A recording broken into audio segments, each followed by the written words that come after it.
Hola, ¿qué tal? Mi nombre es Mónica Zárate y vamos a abordar el módulo 3, que es el empoderamiento de las mujeres en el ámbito político. Este módulo es un módulo bastante importante porque ya estamos empezando a pensar en las estrategias de la inserción de las mujeres en el ámbito político.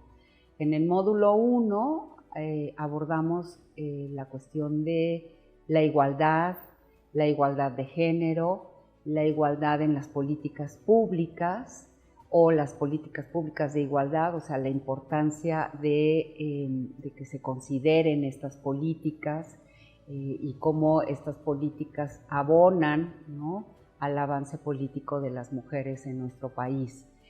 En el módulo 2 trabajamos la cuestión de las cuotas, hicimos una pequeña reflexión sobre cómo estas estrategias o estos mecanismos de acción afirmativa nos ayudaron a precisamente a colocar a más mujeres en puestos de toma de decisiones hasta llegar a la paridad, que actualmente en nuestro país pues ya podemos hablar de la paridad en todo, que esto ha sido un logro, esto también ha sido un logro no solamente de las mujeres que están dentro de los partidos políticos, sin dudas ellas han tenido un papel fundamental, sino también de organizaciones de la sociedad civil que han ayudado en procesos de incidencia, de las académicas que también han abonado en la concepción y en la elaboración de documentos, análisis,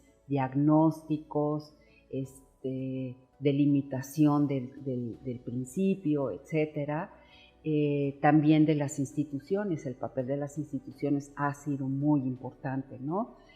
Como es el Tribunal Electoral del Poder Judicial de la Federación, el Instituto Nacional Electoral y, en fin, el Instituto Nacional de las Mujeres, en fin, todas estas instituciones que nos han ayudado, que han aportado digamos, a que las mujeres que están participando en política, pues estén en condiciones, en buenas condiciones, en condiciones igualitarias en relación a los hombres. Entonces, estos dos primeros módulos, que digamos que son como las bases conceptuales y normativas, nos llevan a este tercer módulo donde vamos a hablar sobre el liderazgo de las mujeres, particularmente el empoderamiento de las mujeres, la importancia del liderazgo político de las mujeres. Un elemento que también vamos a abordar aquí es cómo este liderazgo político se distingue de otros tipos de liderazgo de las mujeres en distintos ámbitos. Si bien los liderazgos tienen herramientas comunes, como por ejemplo una mujer que es líder, pues obviamente tiene que aprender a negociar, tiene que aprender a resolver conflictos, tiene que aprender a comunicarse de manera asertiva, estratégica, etc. Es decir, hay una serie de herramientas que tienen el liderazgo las mujeres en general, sí atiende a algunas especificidades, ¿no? ¿Por qué? Porque como lo hablamos en los módulos anteriores, la participación política de las mujeres pues, se enfrenta a diversos obstáculos y es una de los espacios o las arenas más complicadas para la participación de las mujeres. Y esto tiene que ver porque el espacio político es el espacio del poder. Entonces aquí, además de aprender una serie de estrategias que sí son invaluables y que son muy importantes, sí tenemos que entender las características del liderazgo dentro del ámbito político. Y esto es lo que vamos a abordar en este módulo particularmente. Bueno, primero empecemos por reflexionar por qué es importante el liderazgo.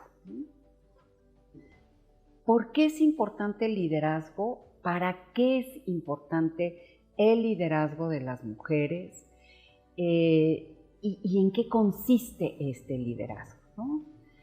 Sí, en términos generales hay muchas definiciones de liderazgo, pero a mí una de las definiciones que me gusta muchísimo es esta de que el liderazgo es esta capacidad de generar seguidores, personas, seguidores, seguidoras, ¿no? Es esta capacidad de inspiración, esta capacidad de legitimidad, ¿no? O sea, el liderazgo tiene que ver con la legitimidad, tiene que ver con la inspiración. Cuando una persona es líder, inspira a otras personas. Es la persona que tiene la posibilidad de orientar, conducir, abrir perspectivas, etcétera, ¿no? Entonces, creo que el liderazgo político de las mujeres tiene diversos elementos, ¿no? Y esto es importante, ¿por qué? Porque el liderazgo facilita procesos. Una persona que es líder facilita, orienta, no solamente establece objetivos ni diseña programas, etcétera, sino que da esta posibilidad de facilitar los procesos, ¿no? Y en la política esto es fundamental, ¿no? En la política las cosas se tienen que hacer de manera estratégica, se tienen que hacer a veces de manera rápida, pero tiene que tener esta posibilidad de que los procesos sean orientados, sean estratégicos y puedan ser factibles, ¿no? Y la persona que es líder, aparte de tener el carisma, la empatía, esta capacidad, también tiene que tener este elemento de facilitar los procesos, ¿no? Un segundo elemento que también es muy importante, y en la política, repito, me parece súper importante, es la posibilidad de reunir voluntades y energías. En un proyecto político, pues se está, digamos, impulsando una agenda política, una ideología, una propuesta, una visión de país o de municipio o de territorio, etcétera, etcétera. Y entonces la persona que es líder tiene esta posibilidad de reunir estratégicamente todas estas voluntades y todas estas energías. Y yo creo que uno de los elementos importantísimos que debe de tener la persona líder es, yo le digo, la experiencia para compaginar las agendas, ¿no? Es decir, cada persona, cada grupo de trabajo, pues, o cada grupo específico, pues tiene una serie de agendas, ¿no? Y tiene una serie de voluntades y tiene energías particulares. La persona que es líder tiene esta posibilidad de reunir todo en uno, ¿no? Que este grupo se convierta en un grupo líder a su vez y que todas estas voluntades y energías se confabulen en un objetivo en común. Eso hace la persona líder, no solamente facilita los procesos, abre perspectivas, sino que también tiene esta posibilidad o esta capacidad de reunir las voluntades y energías, ¿no? Otro elemento es de conducir a los grupos. Y muchas veces cuando estamos en el ámbito político, la conducción del grupo se puede tornar complicada, ¿no? Porque los tiempos políticos tienen sus propias características, porque, no sé, estoy pensando que, por ejemplo, los liderazgos al interior de la mayor parte de los partidos políticos se conocen como un liderazgo que se llama liderazgo clánico, es decir, tú perteneces a un grupo político que generalmente o comúnmente está liderado por hombres. Entonces aquí las mujeres tienen que entender y tienen que identificar cómo conducir a su grupo, cómo conducirse ellas mismas dentro de estos tipos de liderazgo, ¿no? Entonces, no es solamente organizar a mi grupo al que estoy representando, sino cómo yo me inserto dentro de una estructura partidaria con este tipo de liderazgos, ¿no? Que generalmente son liderazgos más clánicos, son liderazgos más comandados con los hombres, con las características que cada persona tiene, ¿no? Entonces aquí es muy importante que la mujer que es líder y que es líder en política, pues entienda e identifique cómo conducir a sus grupos de manera sinérgica y estratégica, ¿no? Y un elemento importantísimo es que la persona que es líder tiene influencia. O sea, puede cambiar las claves de la representación. Marta Lamas lo habla muy bien en uno de sus textos que se llama Feminismo y Liderazgo, y ella lo que dice es: la persona que es líder permite tener influencia. Yo en el módulo anterior hablaba cómo la participación de las mujeres es amplia y diversa, que no necesariamente pasa por los partidos políticos, etc.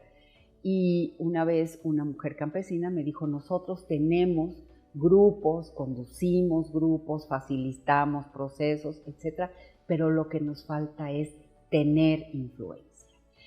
Y por eso es aquí esta es la nota, o este es el elemento que distingue al liderazgo político de otros tipos de liderazgo, ¿no? Cómo tengo influencia dentro de mi partido político y fuera de mi partido político, ¿no? Cómo cambio estas claves de la representación, que en nuestro país es como una demanda tan presente, ¿no?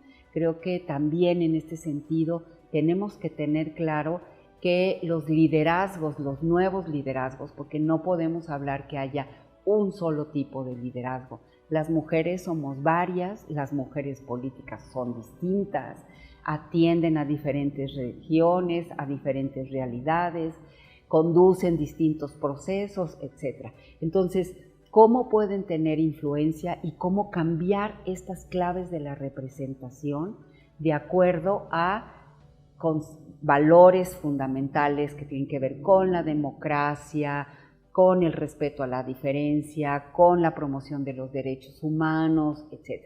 Entonces, aquí el liderazgo sí es importante. La mujer que es líder tiene que tener muy claro que ella tiene que tener esa influencia, puede cambiar esas claves y es escuchada, es vista y es reconocida dentro y fuera de su partido político. Esa es la influencia. Y la influencia también está muy relacionada con cambiar estas claves de representación, estas claves que pues ya no, la ciudadanía, porque como yo decía anteriormente, ya no somos el México de hace 5 años o de 10 años o de 20 años. La ciudadanía ha cambiado, la ciudadanía ya tiene una agencia, digamos, ¿no? O sea, tiene sus propias demandas y busca que esas demandas sean satisfechas, busca que sus derechos sean respetados, busca hacer cambios sustantivos, y en este sentido el liderazgo de las mujeres tiene que aglutinar cómo conducir a estos grupos y cómo tener influencia precisamente, uno, para cambiar las claves de la representación, y dos, para atender estas necesidades y estas demandas ciudadanas bajo principios fundamentales que son la democracia, bajo un enfoque de derechos humanos, entre otras cosas, ¿no? Entonces, ahorita reflexionemos un poco de cuáles son las características de las personas líderes, ¿no? Las personas líderes no son aquellas, y aquí hay algo que es a veces muy importante, ¿no? A veces la persona que está al frente de un grupo no necesariamente es la persona líder, ¿no? A veces hay varios liderazgos dentro de un grupo, y estoy pensando, por ejemplo, el trabajo territorial que hacen las mujeres militantes de los partidos políticos. Evidentemente, el liderazgo que tengan estas personas es muy importante, tienen influencia, aunque pues no tienen esta capacidad de cambiar, hacer incidencia estratégica, etc. Pero sin embargo tienen estos elementos para lograr tener seguidores, para lograr juntar estas voluntades y estas energías, etc. Y bueno, podríamos enumerar miles de elementos que tengan las personas líderes, ¿no? Una buena, no sé, una comunicación asertiva, sean personas que sepan comunicarse, personas que sean empáticas, podría ser personas que sean estratégicas, ¿no? Que sepan identificar objetivos, que sepan llevar a buen puerto estos objetivos, hacer planes, programas, etc. Pero aquí nos vamos a centrar como en dos elementos importantes, ¿no? Uno que tiene que ver con esto que acabo de mencionar anteriormente, en la importancia de tener influencia, ¿no? Y las personas tienen influencias cuando abren perspectivas, cuando tienen una visión que clarifica, ¿no? Entonces, yo en la experiencia que he tenido en el trabajo territorial con mujeres líderes comunitarias, me he dado cuenta que, claro, como ellas hacen el trabajo del territorio, de casa por casa, conocen a las personas, a las familias, etcétera, sí tienen esta posibilidad de entender, ¿no? ¿Cuál es la perspectiva? ¿Qué necesita, por ejemplo, la candidata para que llegue a ganar ese distrito, por ejemplo, ¿no? La importancia de generar esta visión, una visión que no vaya solamente a lo micro, sino que vaya más allá, ¿no? Que vaya a lo macro. Y aquí es donde encontramos la influencia, ¿no? Cuando yo hablo con una persona y esta persona me abre una perspectiva mucho más amplia, por ejemplo, pensemos en un conflicto, ¿no? O pensemos en un problema específico en una comunidad, en un distrito, etcétera, y cómo el abrir esa perspectiva puede generar una visión que nos permite clarificar, ¿no?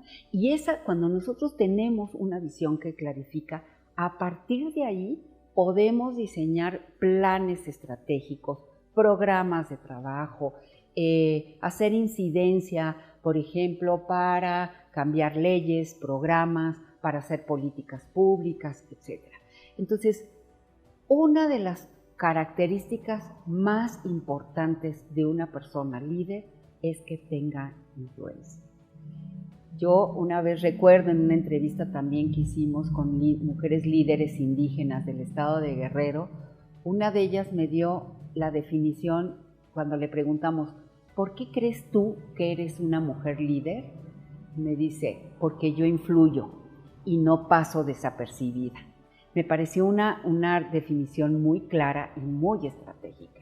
El no pasar desapercibida tenía que ver con que su voz, su discurso tenía un lugar, ¿no? Y esto es un elemento muy importante en el liderazgo, más en el liderazgo político y más en el liderazgo de las mujeres, ¿no? Porque tiene que ver con un proceso de un empoderamiento personal para llegar a un empoderamiento colectivo, ¿no? O sea, no es que yo voy a ser líder y es para mí, ¿no?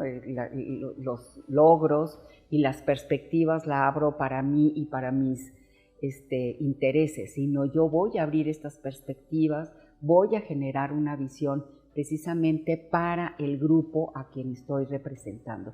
Y este es un elemento muy importante y un elemento que nos va a permitir cambiar esto que Marta dice, cómo las mujeres tenemos esta posibilidad de cambiar las claves de la representación política, ¿no?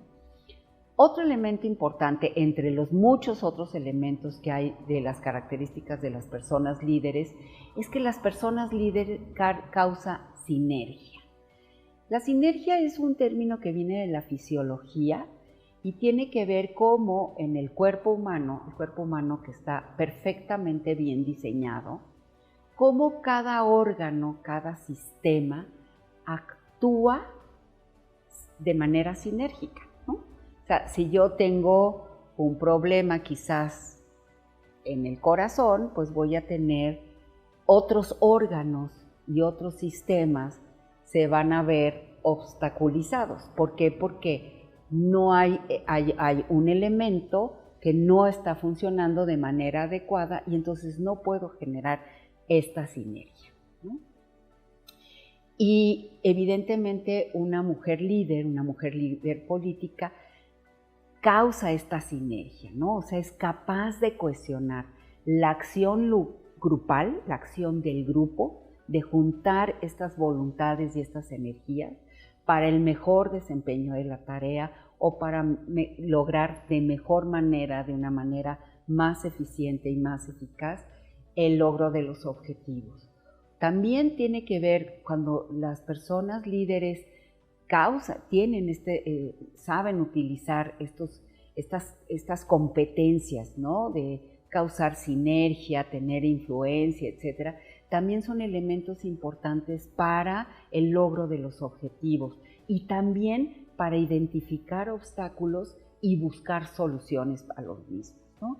Porque pues la vida es así, o sea, no todo, tú puedes tener un objetivo, diseñar un objetivo estratégico, pero el llegar a ese objetivo, pues seguramente no va a ser un camino lineal, sino va a ser un camino donde tengas una serie de obstáculos y cómo vas a lidiar con esos obstáculos, cómo vas a enfrentar, cómo esos obstáculos se puedan convertir en fortalezas, que esas debilidades que tú puedes identificar a veces en estos grupos se conviertan no sé, en fortalezas, se conviertan en, o sea, que capitalices estos elementos, ¿no?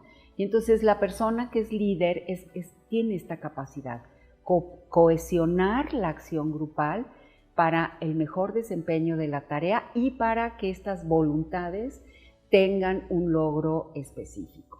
Entonces, no es fácil ser líder, hay personas que nacen con cierto liderazgo y que entienden que está también muy relacionado a los contextos en que estas personas crecen, se desarrollan, etcétera, etcétera. Pero pues también es un proceso de aprendizaje y es un proceso de fortalecimiento, porque cada elemento, yo me puedo imaginar que una mujer que ha estado en distintas campañas políticas, una campaña es distinta que de la otra, ¿no? Aunque esté contendiendo por el mismo distrito.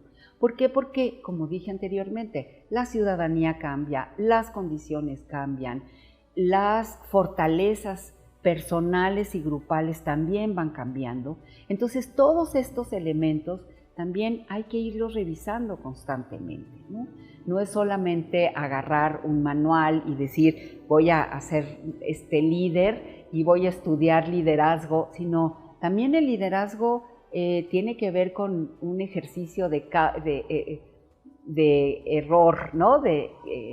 Lo pongo en la mesa y veo si eso me está sirviendo, si esa estrategia me está sirviendo o no, ¿no? Es como un ejercicio de error constantemente, revisar cada uno de los errores y ver cómo estos errores los puedo ir subsanando, ¿no? Y también cómo cambiar esta mentalidad de grupo. Por eso la sinergia es importante, ¿no? Que estos errores no se vean como fracasos, no se vean como debilidades, sino hacer un análisis, una evaluación para que se conviertan en fortalezas o en capacidades, ¿no? En este sentido, el papel de la mujer líder, de la persona que es líder, tiene esta capacidad de cohesionar esa acción para que los objetivos se cumplan, ¿no? Y bueno, yo les decía en los módulos anteriores y al principio de este módulo, ¿qué pasa con las mujeres y el liderazgo político? Porque sí es importante de identificar que el liderazgo político de las mujeres tiene características específicas, muy específicas. Y ojo, aquí este liderazgo está también inserto en espacios específicos, o sea, no es lo mismo una mujer que es diputada federal y el tipo de liderazgo que ella tiene que ejercer dentro de ese contexto, que una mujer que está en un congreso local, ¿no? Las fuerzas, el tipo de liderazgo, si bien es cierto, todos estos elementos que mencionamos anteriormente son importantes, hay características muy específicas en cada uno de estos liderazgos. O por ejemplo, una mujer que es presidenta municipal o que es comisaria, como el caso que les comentaba de las comisarias, que son estas figuras que hacen este papel muy importante entre la comunidad y la presidencia municipal al interior de un municipio. El liderazgo de cada una de estas mujeres, si bien es cierto que tienen que aprender a negociar, a cabildear, etcétera, tener habilidades de comunicación, sí se caracterizan por el lugar, por los actores en los que están incidiendo ahí, y por una serie de cuestiones, ¿no? Entonces, bueno, ¿qué pasa con las mujeres y el liderazgo político, ¿no? Los liderazgos políticos de los hombres, en general o hasta el momento, no han buscado la diferencia entre el pensar y el vivir. Es decir, esto quiere decir que muchas veces los hombres que están en la política, si bien tienen mucha experiencia dentro de sus grupos políticos, de cómo liderar, de cómo organizarse, etcétera, pero creo que en algunos casos falta esta cuestión de, bueno, una cosa es lo que yo pienso y otra cosa es cómo se está viviendo, ¿no? O sea, yo creo que aquí muchas veces algo que hemos visto, sobre todo en territorio y de algunos liderazgos políticos de las mujeres, que están basados en gran parte en su inserción en el territorio, es cómo identificar estas necesidades específicas, ¿no?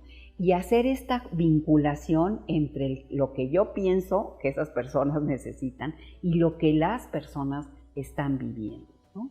Entonces aquí sí hay diferencias también de edades, o sea, las personas de acuerdo a sus edades y a su visión de mundo y a su propio lugar en el mundo, pues van ejerciendo distintos tipos de liderazgo, ¿no? Entonces, en este sentido, por ejemplo, ahorita tenemos un boom impresionante de mujeres jóvenes, de mujeres políticas que se han insertado muy bien en las arenas políticas, que han sabido negociar sus espacios, que están haciendo un muy buen papel y que tienen visiones distintas a las mujeres que son más grandes, que tienen otras visiones, porque las historias de cada una de ellas son historias obviamente diferenciadas, ni mejores ni peores, son simplemente distintas, ¿no? Y en el caso de las mujeres jóvenes, a mí me ha llamado mucho la atención la energía que tienen, la fuerza que tienen, cómo han articulado un discurso muy estratégico, cosa que no es fácil, cómo se han insertado en espacios muy complejos, como son los espacios locales, ¿no? Los municipios, etcétera, y cómo traen estas nuevas agendas, ¿no? Estas nuevas formas de comunicarse con sus grupos, de comunicarse con la población, con la ciudadanía, cómo entienden la ciudadanía, ¿no?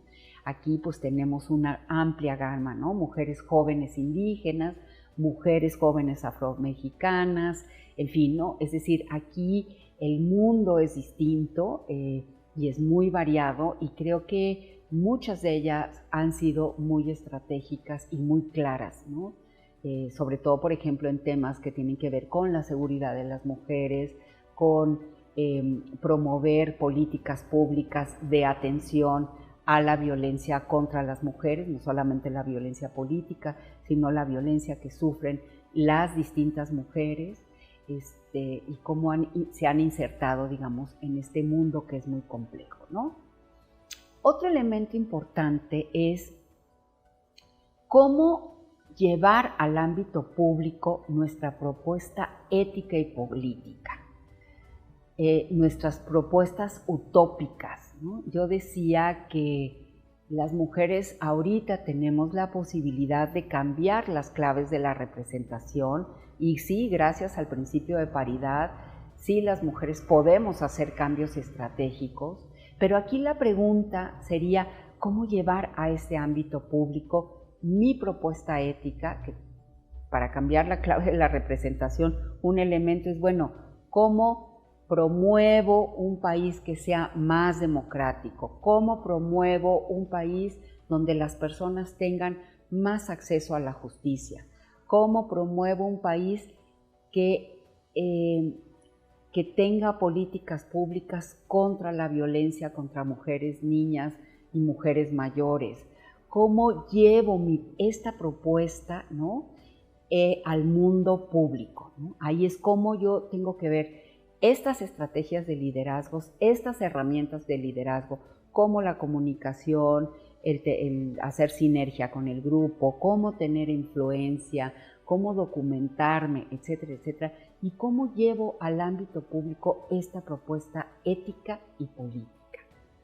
Ahora, hay un elemento que es importantísimo. Las mujeres políticas, obviamente, son personas, son mujeres y personas que llevan una propuesta ética y política, que tienen una historia de vida, que tienen, por eso este tema de la violencia política contra las mujeres es tan delicado, porque no solamente, que es gravísimo, estás atentando contra la violencia hacia una persona, ¿no? Pero también hacia una historia de vida, hacia una propuesta política, una propuesta ética, ¿no? Entonces, en este sentido, es muy importante erradicar, ¿no? Primero prevenir,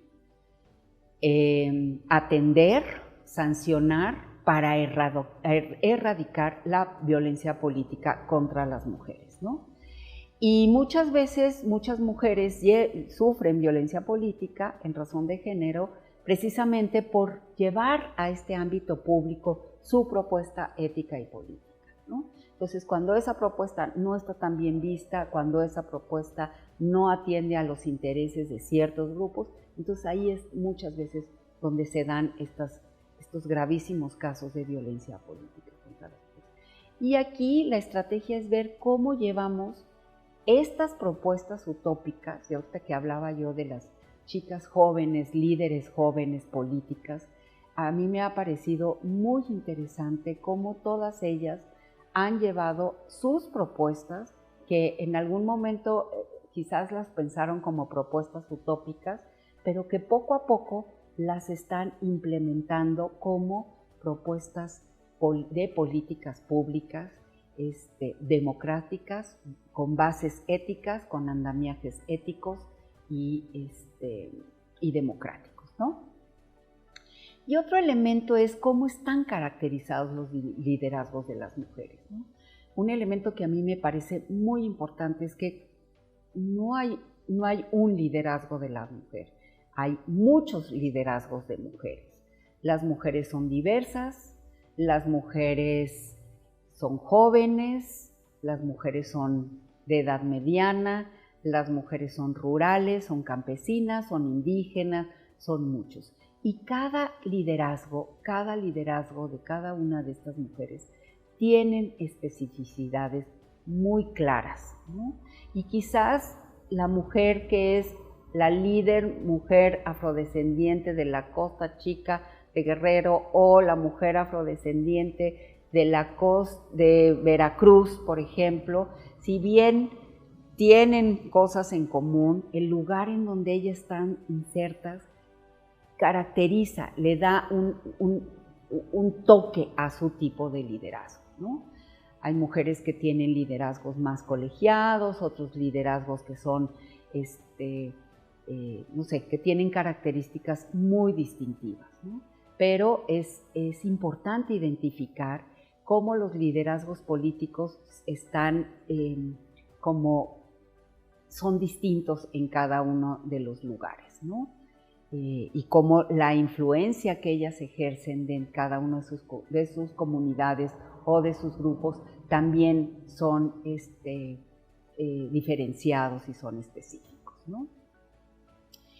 Y bueno, yo creo que no podemos hablar del liderazgo de las mujeres sin hablar de desigualdad entre los géneros, ¿no? Es difícil a veces concebirte como mujer líder, como mujer política. Es difícil también el proceso de empoderamiento de las mujeres.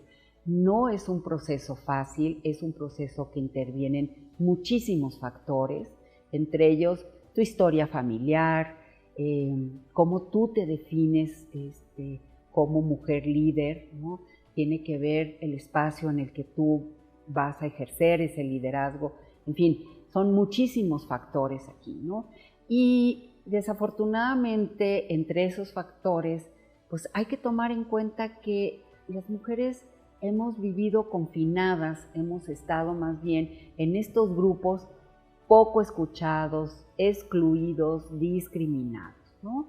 Hemos estado sufriendo siempre este desequilibrio del poder y esta desigualdad, ¿no? Entonces, hablar de liderazgo también tiene que ver, tenemos que partir también de entender esta desigualdad, ¿no? Y que para tener influencia, para que me escuchen, ¿no? Para llevar al mundo público mi propuesta política, pues yo tengo que empoderarme, tengo que dotarme de muchos argumentos y tengo que empoderarme, ¿no? Tener este proceso de poder personal para poder ejercer este liderazgo, ¿no? Y creo que aquí una definición que es importante hacer es cómo nos definimos las mujeres a partir de este suelo ideológico, ¿no?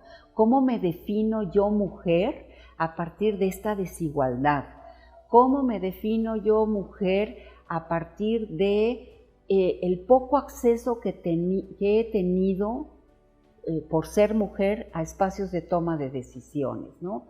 ¿Cómo me defino a partir de este suelo ideológico que me ha atravesado desde que nací y desde antes que naciera, ¿no? Entonces, y también cuando queremos llevar la propuesta política al ámbito público, nuestra propuesta ética y política, como yo decía anteriormente, pues una pregunta fundamental es cómo me defino, ¿no? Cómo las mujeres, las distintas mujeres, nos definimos a partir de este suelo ideológico, ¿no? Otro elemento es cómo participamos políticamente a partir de esta identidad, ¿no? A partir de esta identidad como mujeres, a partir de este grupo como mujeres, ¿cómo participo? ¿Cuál es cómo entiendo mi participación? A partir de allí yo puedo generar una estrategia muy específica para decir, voy a participar de esta manera, ¿no? O mi estrategia de participación es esta, ¿no?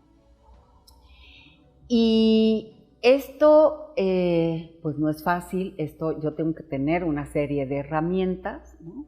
Partiendo también por herramientas subjetivas de autorreflexión, ¿no? ¿Quién soy y desde dónde y cómo voy a insertarme al mundo público, ¿no? Y la importancia, como yo decía anteriormente, de analizar la desigualdad es parte del... ¿Por qué es importante analizar esto? ¿Por qué es importante analizar la desigualdad entre los géneros? ¿Por qué fue importante que en el módulo 1 habláramos sobre el concepto de igualdad, porque la desigualdad entre los géneros es parte de la identidad nacional de nuestras culturas políticas, ¿no? O sea, nosotros tuvimos que luchar cada uno de los escaños que tenemos en el mundo público, a través de las cuotas, a través de medidas afirmativas, a través de reforzando el andamiaje normativo, a través de sentencias, a través de haciendo cambios en nosotros, en nuestras familias, en nuestras comunidades, ¿no? ¿Por qué? Porque esta desigualdad es parte de la identidad nacional. O sea, sí somos un país desigual en muchos sentidos, en el sentido de que no todo mundo tiene el mismo acceso a la justicia, a la educación, a la salud, al trabajo, etc. Y las mujeres tenemos una condición y una posición con más desventaja que los hombres, ¿no? Porque eso ha sido parte de la identidad nacional de nuestras culturas políticas. Por eso es la violencia política también en razón de género, ¿no? Porque tú como mujer vas a estar en el poder, porque tú vas a tomar decisiones, ¿por qué? ¿No? Esto es parte de una identidad nacional y es parte de un sistema muy patriarcal y muy discriminador, como lo explicamos en el primer módulo, ¿no? Y esto ha sido porque en la política las mujeres hemos participado desde esta marginalidad democrática, ¿no? Yo también dije al principio de esta sesión y también en los dos módulos que me antecedieron, que nos antecedieron, cómo las mujeres que han participado en la vida política, pues han sido muchas y muy diversas y desde hace miles de años, muchos años. En México, bueno, desde antes de la Revolución, es decir, si nosotros vemos cómo el tránsito de las mujeres en la participación política ha sido muchísimo. La mujer que sale de su casa pidiendo que se ponga un foco en la calle porque sabe que ese foco va a cambiar la vida de una mujer, sea su hija o no sea su hija, esa mujer está haciendo una participación política. Sin embargo, hemos participado desde una marginalidad, ¿no? En un estudio que se hizo hace algunos años por el Instituto Electoral del Estado de México, es una investigación precisamente sobre los liderazgos de las mujeres, donde se entrevistaron a varios hombres líderes de partidos políticos y se hicieron grupos focales con mujeres militantes de distintos partidos políticos. Había en una entrevista el hombre líder dice, no, pues aquí tenemos muchas mujeres y nosotros, este partido es muy igualitario porque claro que tenemos muchas mujeres. Cuando andamos en campaña sabemos perfectamente cuáles son las líderes comunitarias que tenemos que contactar para que nos ayuden a hacer el trabajo territorial, para la operación del voto, Y entonces después le preguntaban, bueno, ¿y cuántas de estas mujeres pues han llegado a candidatas, no sé, a distintos puestos, ¿no? No, ellas les gusta el trabajo territorial. Tenemos muchas mujeres, pero están. Es decir, aquí es como ven cómo las mujeres participan de manera muy activa, reconocen actividades, tienen una visión también a veces reconocen, a mí me ha tocado ver muchas veces que son las mujeres que están haciendo como la operación política, el trabajo territorial, y tienen mucho más clara que el candidato de ese distrito electoral las necesidades que tiene este distrito. Sin embargo, la participación de ellas ha sido a partir de esta marginalidad democrática. Ha sido como en esta parte de tú eres importante, tu trabajo es importantísimo para nosotros, pero desde este espacio de marginalidad, como que no te dejaran saltar al otro lado, ¿no? Por eso la paridad es un principio que marca este antes y después en la vida política de México y en la participación política de las mujeres, ¿no? Y entonces, pues bueno, y esto lo hemos visto en los siglos de los siglos, los años de los años.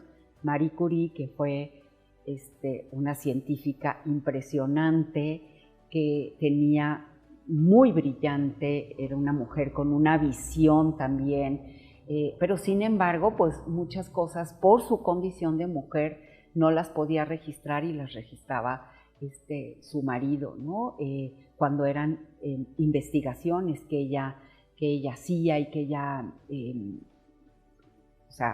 que ella lograba, ¿no? Pero sin embargo, también esa marginalidad pues ha estado en todos, en las mujeres en la ciencia, en las mujeres en la política, en las mujeres, no sé, en el poder judicial y en la salud, en el trabajo, etcétera, ¿no?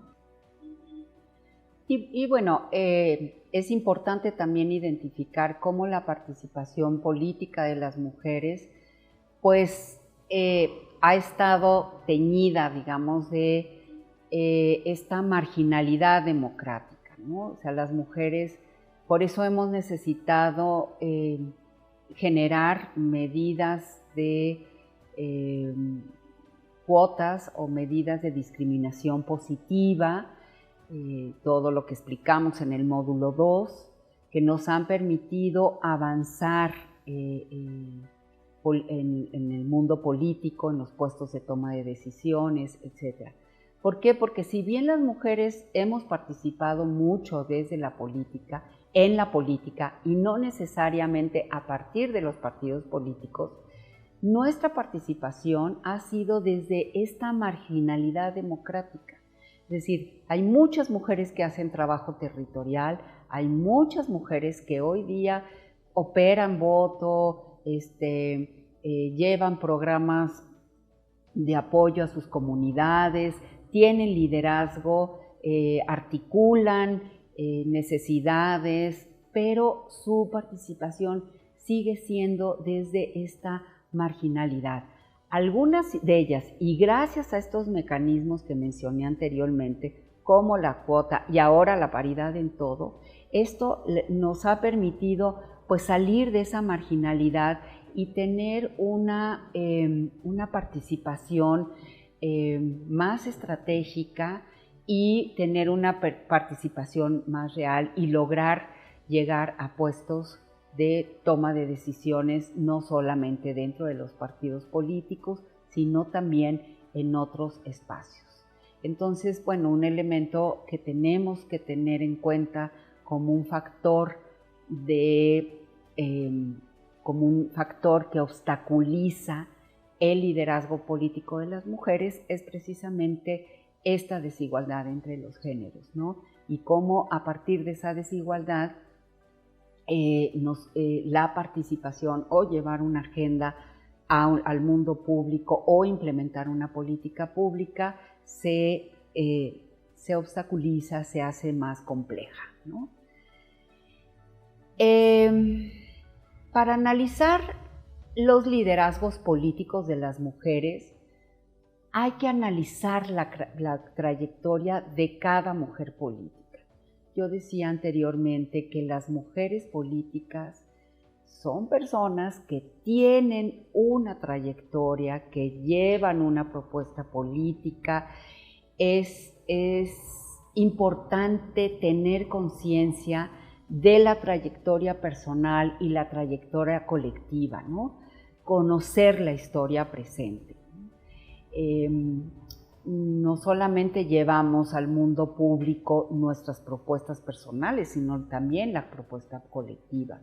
Y la idea aquí en fortalecer otros tipos de liderazgo político y cambiar estas claves de la representación que yo decía anteriormente, es precisamente historizar nuestra trayectoria personal, tener conciencia de esa trayectoria personal y de la trayectoria colectiva, ¿no? O sea, de la mujer y de las mujeres como grupo, ¿no?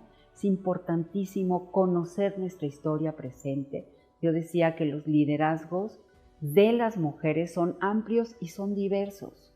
A lo mejor el movimiento de mujeres jóvenes en la Ciudad de México tiene características muy distintas a los liderazgos de las mujeres en Jalisco, por ejemplo, ¿no? Los colectivos feministas en Guadalajara, etc.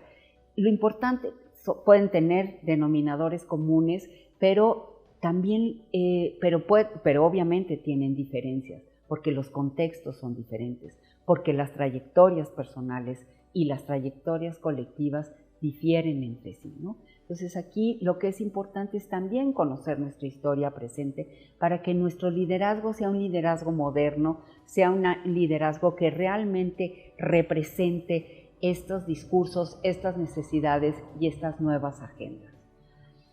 Un elemento y uno de los grandes obstáculos que no solamente está, lo mencionamos en el módulo 1, que no solamente están presentes, digamos, en la implementación de políticas de igualdad en México y en el mundo, tiene que ver con la conciliación de su vida personal, familiar, con la vida pública y más con la vida política. ¿Por qué? Porque la vida política no es una vida que se haga de 9 a 5 de la tarde. La vida de las mujeres políticas o la vida de las personas que participan en política tienen horarios distintos, tienen dinámicas muy distintas, ¿no? Pero en el caso de la vida de las mujeres políticas, muchas de ellas dejan de participar, no solamente porque se enfrentan a la violencia política en razón de género. Ahorita tenemos cifras importantes. Hace poco, me parece que el periódico Milenio tenía un encabezado donde decía: las mujeres que están en política están dejando de participar precisamente por los temas de violencia política contra las mujeres, ¿no? Casi un 30% de mujeres que participan en política están dejando de participar por estos elementos, ¿no? Era una nota que acaba de sacar, ¿no? Acaba de salir recientemente, ¿no?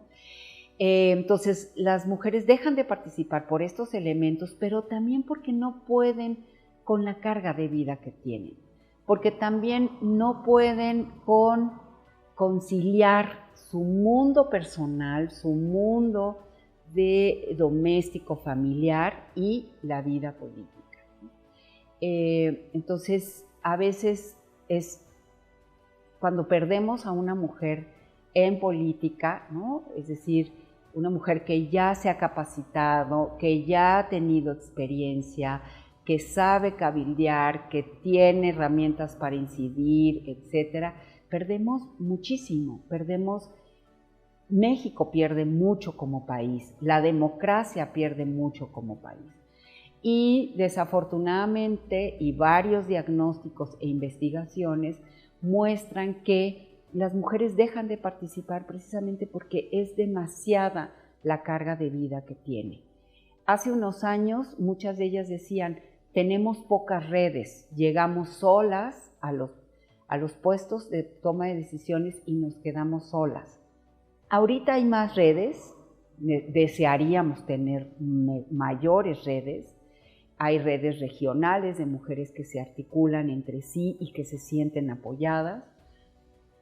Y que entonces, bueno, de ahí hay procesos también de contención entre las mujeres. Pero todavía tenemos estos que tiene que ver mucho con esta cultura, ¿no?, patriarcal y este sistema que no nos permite, y también una deficiencia en las políticas de cuidado, ¿no? Si bien el Estado mexicano se ha preocupado, ¿no?, por implementar políticas de cuidado en México, digamos, una política de cuidado exitosa, es un poco como lo que pasa en Canadá, ¿no?, que es donde está el Estado, la familia y la comunidad. Porque en este caso, por ejemplo, cuando hablamos de crianza de los niños y de las niñas, pues no solamente es responsabilidad de la familia en sí, ¿no?, sino es responsabilidad ni de la mamá solamente, ¿no? o del papá solamente, sino también el Estado tiene una responsabilidad y también la comunidad. Y ellos tienen hasta cómo está diseñado los hábitats, ¿no? Las unidades habitacionales, de tal manera que se ejerce esta corresponsabilidad. Pero en México todavía tenemos muchos pendientes y muchos retos en este sentido, y esto se refleja mucho en las dificultades de participación de las mujeres políticas, ¿no? Y entonces muchas veces ellas dejan de participar precisamente por la carga de vida que tienen, ¿no? Además del factor de la violencia política en razón de género. Y una de las estrategias más importantes y una estrategia que ha funcionado no solamente en México, sino en muchos otros países, es el establecimiento de alianzas estratégicas entre mujeres para fortalecer los liderazgos políticos, ¿no? Las alianzas, sobre todo en política, no son naturales. Las alianzas, y aquí es importante que las mujeres hagamos una reflexión en cómo fuimos educadas, ¿no? Muchas veces, Celia Amorós también dice, las mujeres tenemos que pasar de una lógica de idénticas a una lógica de necesidad, a una lógica estratégica. Dice, las mujeres nos necesitamos. Y entonces hacer una alianza estratégica es superar esta lógica amorosa de que todas las mujeres somos iguales y que entonces pues nos queremos por el simple y sencillo hecho de que somos mujeres, ¿no? Y en política pues esto sí es un elemento fundamental, ¿no? Tenemos que construir estas alianzas y construirlas de manera estratégica, ¿no?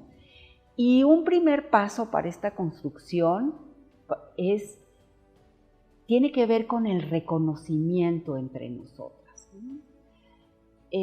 Muchas veces por las formas en que las mujeres fuimos socializadas, nos cuesta mucho trabajo reconocernos entre nosotras, ¿no? Hay una tendencia a tener relaciones de mayor competencia, mayor envidia, etcétera, ¿no?